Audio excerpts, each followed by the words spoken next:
Caitlin Clark isn't just rewriting basketball history, she's exposing the very cracks in professional sports itself. From sold-out arenas to billion-dollar comparisons with America's biggest teams, her story isn't only about talent. It's about power, money, and whether one rookie can save or destroy an entire league. She wasn't supposed to change everything, at least not this quickly. When Caitlin Clark first stepped onto the court for Iowa, she was already a prodigy.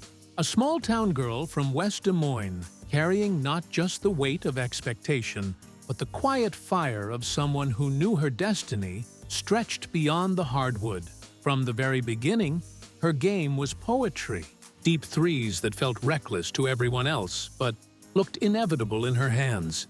Vision so sharp that passes cut through defenses like lightning splitting the sky. There was bravado, yes, but beneath it, a purity. She didn't just play basketball, she redefined its rhythm. In arenas once half empty, suddenly every seat was filled. The sound of sneakers squeaking was drowned out by roars of fans who had driven hours just for a glimpse.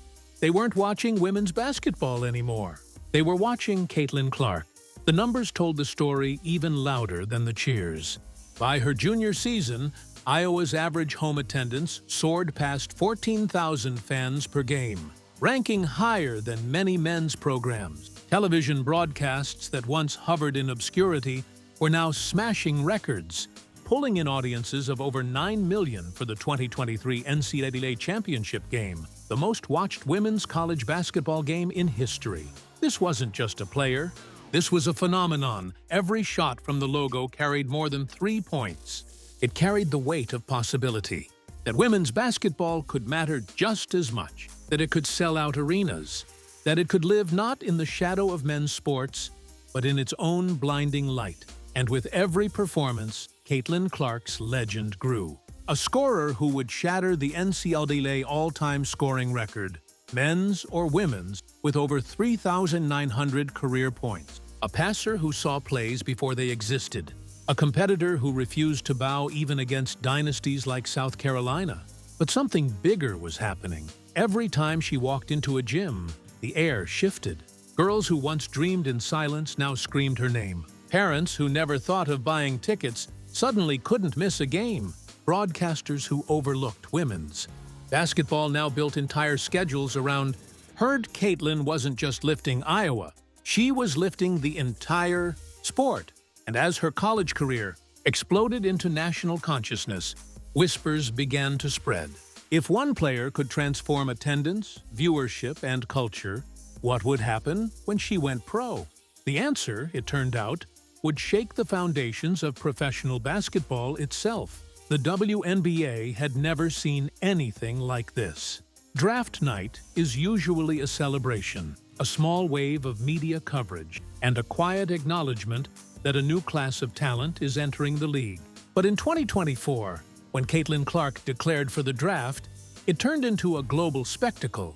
Every sports network, every outlet, every fan, eyes were locked in. This wasn't just about who would get the first pick. It was about who would get Caitlin Clark. The Indiana Fever held that golden ticket. When her name was called as the #1 overall pick, the reaction was seismic. Merchandise sold out in minutes. The Fever's social media exploded with millions of new followers overnight. Ticket sales surged so dramatically that Indiana's home attendance jumped from a struggling average of 4,000 per game to consistently selling out 17,000-seat arenas. The league had been waiting decades for a moment like this. Broadcast deals reflected it immediately. ESPN and other networks scrambled to rework their schedules, moving Fever games into primetime slots. For the first time in history, a WNBA rookie's games were being broadcast nationally at the same level as established NBA stars. And the money followed. The Fever, a team that had been near the bottom of the league in revenue, suddenly became a cash machine. Corporate sponsors lined up, desperate to attach their logos to Caitlin Clark's name. Nike expanded her endorsement deal. State Farm, Gatorade, and Buick launched campaigns built entirely around her face and her story. Even the league itself began to change. Ticket prices soared. Scalpers made thousands reselling Caitlin Clark games. WNBA arenas that once struggled to fill sections now turned fans away at the doors. Her arrival wasn't just a shot of adrenaline, it was a complete rewriting of the league's economic blueprint. But with all that money came pressure. Caitlin Clark wasn't just a rookie anymore. She was the league's lifeline. The player executives whispered about in closed meetings, the name being pitched to advertisers. The one face the WNBA knew it couldn't afford to lose. And as she stepped onto the court for her first professional game, all of it, the weight of history, the weight of expectation, the weight of a billion-dollar question, sat squarely on her shoulders. Could one player really save a league? Her first game answered in a way no one expected. Over 2.1 million viewers tuned in to watch her debut, shattering WNBA television record. Merchandise revenue broke league history in a single night. Even in a loss, Caitlin Clark proved she was the draw, the gravity, the axis around which women's basketball could spin. But beneath the cheers and the flashing cameras, cracks began to show. The WNBA was unprepared for the scale of her arrival. The travel accommodations, still commercial flights for most teams, were no longer sustainable when Caitlin Clark had paparazzi and mobs of fans waiting at airports. Security concerns escalated. Media demands became suffocating. And then came the resentment. Veterans, who had carried the league for years without half the attention or financial rewards, bristled at the idea that a rookie was suddenly the face of everything. Critics asked whether the hype was about her talent or about her being white in a league dominated by black women. Conversations grew sharper, more uncomfortable. Caitlin Clark was breaking records. She was filling seats. She was bringing in sponsors, but she was also exposing the fault lines the league had buried for decades. The question wasn't just whether she could handle the pressure. The question was whether the WNBA itself could handle Caitlin Clark. The first months of Caitlin Clark's rookie season felt less like basketball and more like a storm. Every arena she walked into was louder, fuller, and heavier than the night before. Opposing teams sold out home games simply because Caitlin Clark was coming to town. Fans who hadn't watched a minute of women's basketball were now glued to their screen. But the spotlight doesn't just illuminate, it burns. Clark's every move became a headline. Her stat lines dissected, her body language magnified, her reactions replayed over and over on national television. When she hit a game-winning three, she was a superhero. When she missed, she was overrated. There was no middle ground, and within the league, something complicated was brewing. For years, veterans like Diana Taurasi, Sue Bird, and Maya Moore had carried the WNBA on their backs. They had fought for sponsorships, for visibility, for basic respect. They had built the foundation, but they had never been given the red carpet that Caitlin Clark walked down as a rookie. It wasn't jealousy, it was frustration. Frustration that it took a new face, a new narrative for America to finally care. Caitlin heard the whispers that she was only popular because she was white, that she was a media creation, that she was being handed opportunities others had been denied. And yet, none of it stopped the cameras. None of it stopped the tickets from selling. When the fever traveled, security teams doubled. When she landed at airports, crowds screamed her name like she was a Beatle. Reporters swarmed locker rooms, pushing mics into spaces that had never before been this crowded. Her teammates felt it too. The Fever weren't just playing basketball, they were living inside a traveling circus. Every mistake magnified, every win or loss turned into a referendum on Caitlin Clark's greatness. And with every game, the stakes grew higher. Her matchups with other stars became box office events. A clash with Angel Reese reignited their college rivalry, drawing millions of viewers and sparking endless online debates. A showdown with Aja Wilson turned into a cultural flashpoint, as analysts compared the league's established superstar with its newest face. The WNBA had always wanted this kind of attention, but now that it had it, the league seemed unsure how to handle it. Television executives were thrilled. Advertisers couldn't spend fast enough. But players, coaches, even fans inside the game, They wrestled with what Caitlin Clark represented because she wasn't just a player anymore. She was a mirror reflecting every inequality women's sports had endured. A mirror showing the hunger fans had always had for women's basketball if only given the chance. A mirror exposing the tension between old battles for respect and new battles for profit. Through it all, Caitlin carried herself with a mix of fire and composure. She celebrated the highs, but she felt the lows too. Nights where she struggled, where defenses hounded her, where physical play bordered on brutal, she walked off the court, bruised and battered. And yet, the very next game, she pulled up from 30 feet, draining a three that made the crowd erupt, because that's who she was. Not just a rookie, not just a face of the league, but a competitor who refused to let the noise define her. Still, the question loomed. Could one player truly hold up a league's dreams, its profits, its controversies, and its future? Or was Caitlin Clark being asked to carry a weight no single athlete should ever bear? The comparisons were inevitable. Every time Caitlin Clark stepped onto the floor, the numbers followed her. Attendance, television ratings, merchandise sales, metrics that executives in men's sports had dismissed as impossible for women's basketball were suddenly being shattered in real time. And with each record broken, the question grew louder. Could the WNBA finally stand alongside the NBA? On paper, the gap looked insurmountable. The NBA generated over $10 billion annually, while the WNBA had hovered closer to $200 million. The NBA's stars signed contracts worth hundreds of millions. Caitlin Clark's rookie salary? Just over $76,000 a year. The contrast was staggering, but money wasn't the whole story. Momentum was. Caitlin Clark's presence turned ordinary WNBA games into cultural events. ESPN saw ratings jump by nearly 400% whenever she played.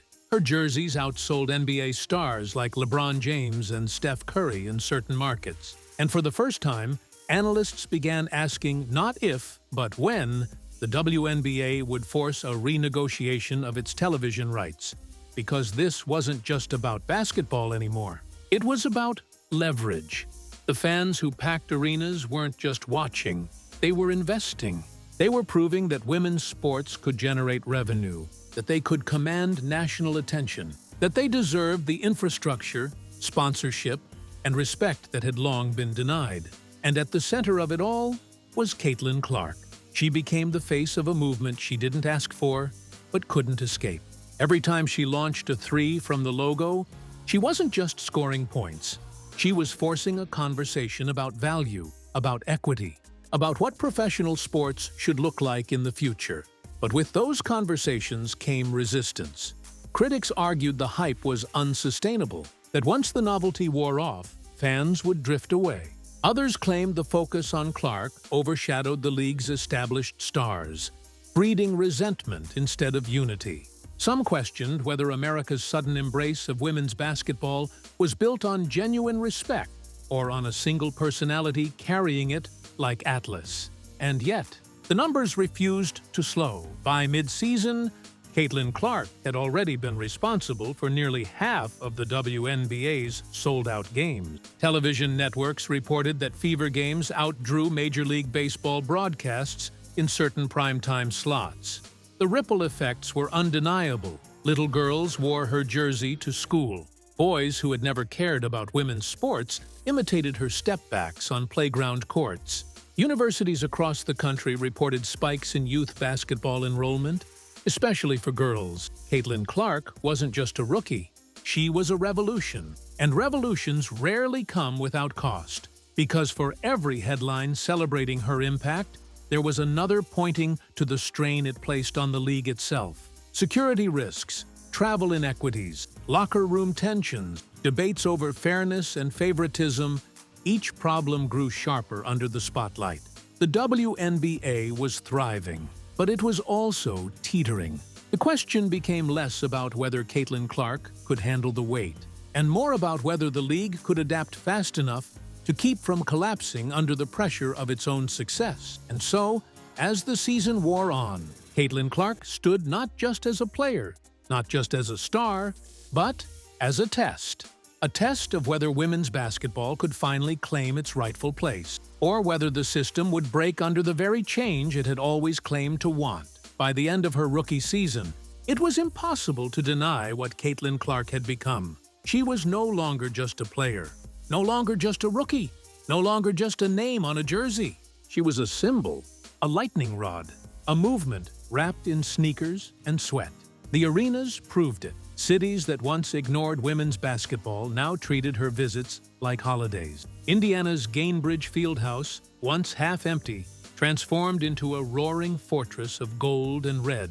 On the road, opposing arenas filled to capacity, not with boos, but with awe. Children held homemade signs. Families traveled hundreds of miles just to say, "I saw Caitlin Clark play." The numbers proved it too. By season's end, Clark had helped drive WNBA television viewership up by more than 300%, with Fever games consistently ranking among the highest-rated sports broadcasts of the summer.